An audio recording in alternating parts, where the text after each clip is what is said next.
Knowledge tech by Shivani में आपका स्वागत है।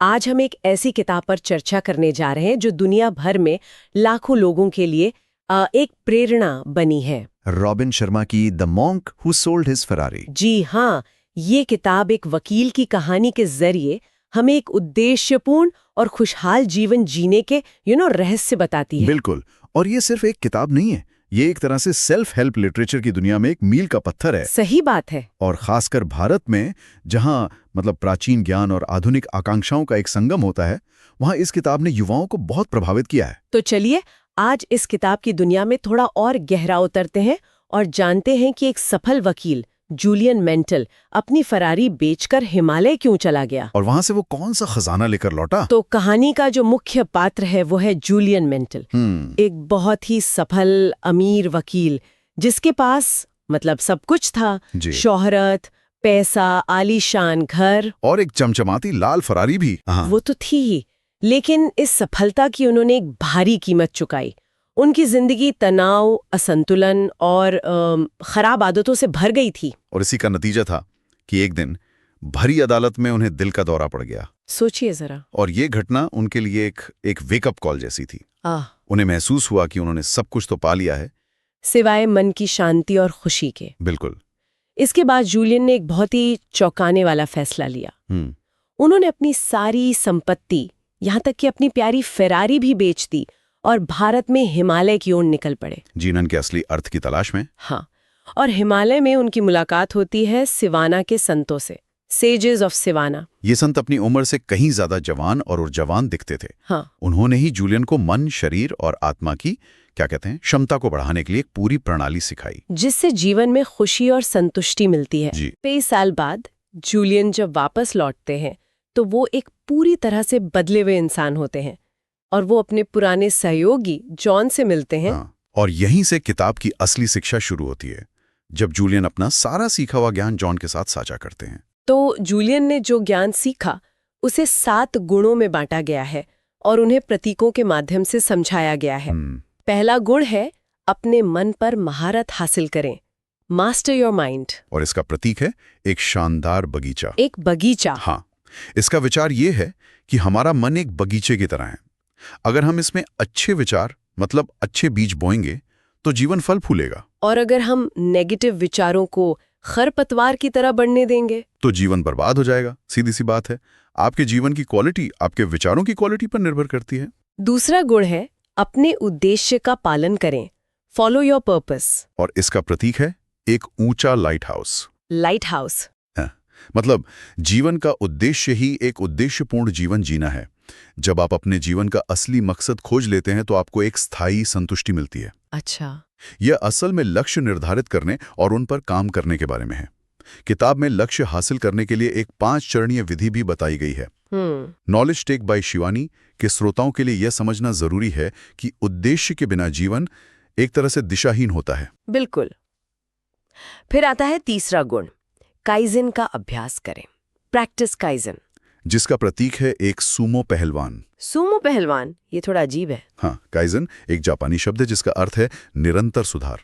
सफलता बाहर से नहीं आती बल्कि अंदर से शुरू होती है। अच्छा। यह अपने मन, शरीर और आत्मा को लगातार धीरे धीरे बेहतर बनाने की प्रक्रिया है। अपने डर का सामना करना और अपने कंफर्ट जोन से बाहर निकलना ही सच्ची सफलता की कुंजी है। ठीक है। चौथा गुण है अनुशासन के साथ जिए, लाइव विद डिसिप्लिन। इसका प्रतीक है एक गुलाबी तार की केबल। गुलाबी तार की केबल। हाँ, ये प्रतीक बताता है कि छोटे छोटे अनुशासित काम अगर आप रोज करें तो उससे आत्मनियंत्रण और इच्छा शक्ति बनती है, जो एक सफल जीवन के लिए बहुत जरूरी है। हाँ। किताब में एक बहुत अच्छी बात कही गई है, अपने मन में घुसाए कमजोर विचारों के खिलाफ युद्ध छेड़ दो। वाह। और अनुशासन ही आपके विचारों को नियंत्रित करने और सिर्फ सकारात्मकता को जगह देने में मदद करता है। अच्छा। 5वां गुण है अपने समय का सम्मान करें, रिस्पेक्ट योर टाइम। और इसका प्रतीक है एक सोने की स्टॉपवॉच। ये तो काफी सीधा है। हाँ, समय सबसे कीमती चीज है और ये कभी वापस नहीं आता। इसका संदेश है कि अपने जीवन को सरल बनाएं और हर दिन को ऐसे जिएं जैसे कि ये आपका आखिरी दिन हो। जो लोग समय का बुद्धिमानी से उपयोग करते हैं वे एक ज्यादा समृद्ध और संतोषजनक जीवन जीते हैं। और छठा गुण, ये मुझे बहुत पसंद है, निस्वार्थ भाव से दूसरों की सेवा करें। Selflessly serve others. इसका प्रतीक है सुगंधित गुलाब। कितना सुंदर प्रतीक है। बिल्कुल। आपके जीवन की क्वालिटी अंत में आपके योगदान की क्वालिटी पर निर्भर करती है। दूसरों के जीवन को बेहतर बनाकर ही आप अपने जीवन को उच्चतम स्तर तक पहुंचा सकते हैं। ये तो भारतीय दर्शन के सेवा परमो धर्मा वाले विचार से बहुत मिलता जुलता है। हाँ, बिल्कुल वही है।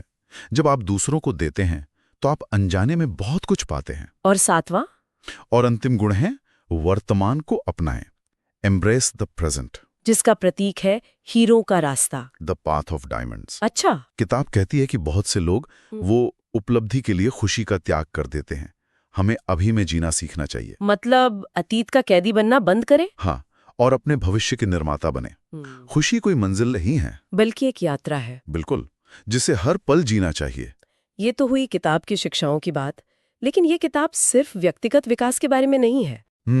ये उस सांस्कृतिक बदलाव को भी दर्शाती है, खासकर भारत में, जहां 1990 के दशक के उदारीकरण के बाद मध्यवर्ग की आकांक्षाएं बहुत बढ़ गई थीं। हाँ, एक शोध पत्र के अनुसार रॉबिन शर्मा जैसे लेखकों ने भारतीय युवाओं को समय प्रबंधन, लक्ष्य निर्धारण और व्यक्तिगत विकास जैसे विचारों के लिए प्रेरित किया। सही बात है।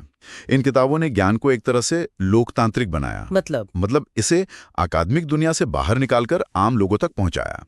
नॉलेज टेक बाय शिवानी में भी तो हम इसी तरह के ज्ञान को सुलभ बनाने का प्रयास करते हैं। बिल्कुल, लेकिन हर कोई इस किताब का प्रशंसक नहीं है। हाँ, आलोचनाएं भी हैं। कुछ समीक्षकों का मानना है कि संदेश देने के लिए जो कहानी का तरीका इस्तेमाल किया गया है वो थोड़ा पुराना और गूढ़ लगता है। हाँ, एक समीक्षक है अल्बर्ट अजेमर, उन्होंने लिखा है कि ध्यान और कृतज्ञता जैसी सरल प्रथाओं के लिए बड़े बड़े और रहस्यमयी नामों का उपयोग कभी-कभी थोड़ा निराशाजनक लगता है। अच्छा, उनके अनुसार ये किताब उन लोगों को ज्यादा पसंद आ सकती है जो कल्पना और रहस्यमयी चीजों में रुचि रखते हैं। इसके बावजूद उन्होंने ये भी माना कि किताब में दिए गए विचार, जैसे ध्यान का अभ्यास, जिसे हार्ट ऑफ द रोज प्रैक्टिस कहा गया है, हाँ, वो बहुत मूल्यवान है और ये किसी की आत्मसुधार यात्रा को एक मान्यता देने का एहसास दिला सकती है। सही है। तो इस पूरी चर्चा से हम क्या सीख सकते हैं?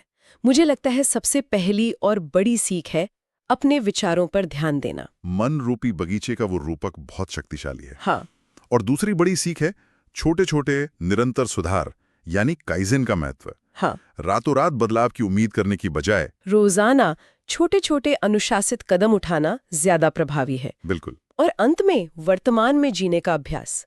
किताब हमें याद दिलाती है कि जीवन अभी है, लक्ष्य जरूरी है, लेकिन उन तक पहुंचने की यात्रा का आनंद लेना भी उतना ही महत्वपूर्ण है। सही बात है। समीक्षक अजहमर ने भी किताब पढ़ने के बाद कुछ व्यवहारिक कदम उठाए थे। जैसे सोशल मीडिया डिटॉक्स, रोजाना ध्यान करना और अपने जीवन के लक्ष्यों से समीक्षा करना।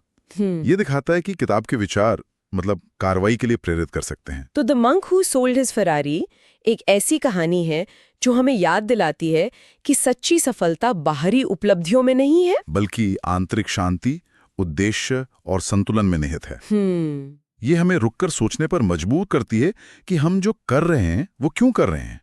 लेकिन यहाँ एक और सवाल उठता है। क्या? कुछ आलोचकों का तर्क है कि सेल्फ हेल्प किताबें कभी-कभी टॉक्सिक पॉजिटिविटी को बढ़ावा दे सकती हैं। Toxic positivity? हाँ, और व्यक्तियों पर खुद को ठीक करने का एक अनुचित बोझ डाल सकती हैं। ये सोचने के लिए एक बहुत ही दिलचस्प बात है। क्या आत्म सुधार की पूरी जिम्मेदारी सिर्फ व्यक्ति की है या बाहरी परिस्थितियां भी मायने रखती हैं? बिल्कुल, इस सवाल पर विचार करना चाहिए।